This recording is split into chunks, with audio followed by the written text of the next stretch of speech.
Nabili sa Baguio 2 months ago na violet ang color dati. Ngayon, multicolor na siya. Meron pa siyang ito pa. Pero yung bulaklak kulay violet. Ayan.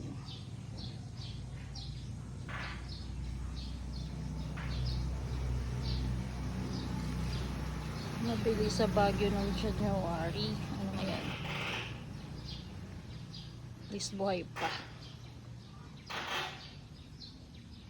At namumulaklak pa. So, ibig sabihin, violet din yung magiging bunga.